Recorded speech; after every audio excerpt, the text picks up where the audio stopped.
ମାନେ କହିବାକୁ ଗଲେ ସ୍କୁଲର ହେଡ଼ମାଷ୍ଟର ସାର୍ ଯିଏ ଆମ ପାଖରେ ଆସି ପହଞ୍ଚିଛନ୍ତି ମାନେ ବହୁତ ଖୁସି ଲାଗିଲା ଯେତେବେଳେ କୌଣସି ଜଣେ ଟିଚିଂ ଆମରି ଲାଇନ୍ର ଲୋକ ସାର୍ ଯେତେବେଳେ ଭରସା କରିକି ଆମ ପାଖକୁ ଆସନ୍ତି ବହୁତ ଖୁସି ଲାଗେ। ଆଉ ସାର୍ଙ୍କ ସହିତ ପାଖାପାଖି ଜାନୁଆରୀ ମାସରୁ ମୁଁ ଯୋଗାଯୋଗରେ ଥିଲି।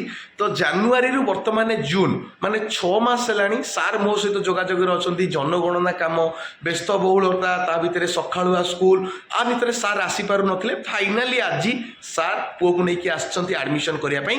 ସାର୍ କ'ଣ କହିବେ ଆପଣ? ଏ 6 ମାସ ହେଲାଣି କ'ଣ ଆପଣ ମୋତେ ଅନୁଧ୍ୟାନ କରିଛନ୍ତି? କାହିଁକିନା ଆପଣ ମୋ ଷ୍ଟାଟସ୍ ଦେଖନ୍ତି, ଭିଡ଼ିଓ ଦେଖନ୍ତି, ଆମେ କଥା ବି ହେଇଛେ। କ'ଣ ସାର୍ ଆପଣଙ୍କୁ ଲାଗିଲା? ନାଇଁ ସାର୍, ମୋତେ ଠିକ୍ ଲାଗିଲା ବୋଲିକା ତ ମୁଁ ଆସିକି ପୁଅକୁ ଧରିକି ଆସିଲି ଏବଂ ଆଡ଼ମିସନ୍ କଲି। ତ ବହୁତ ବହୁତ ଖୁସି ଲାଗୁଛି। ଆଉ ସାର୍ ମୁଁ ଆପଣଙ୍କୁ ଯେଉଁ କଲେଜର ଡିଟେଲ୍ସ ସବୁ ହ୍ୱାଟ୍ସଆପ୍ରେ ପଠାଇଥିଲି, ପୁରା ଭିଡ଼ିଓ ପଠାଇଥିଲି, କଲେଜର ଫଟୋ ପଠାଇଥିଲି।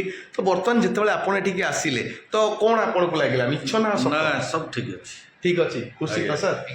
ତ ଆପଣମାନେ ବି ଆସନ୍ତୁ, ଡେରି କରନ୍ତୁନି, ସିଟ୍ କମ୍ ଅଛି, ଆଡ଼ମିସନ୍ କରିକି ଯାଆନ୍ତୁ।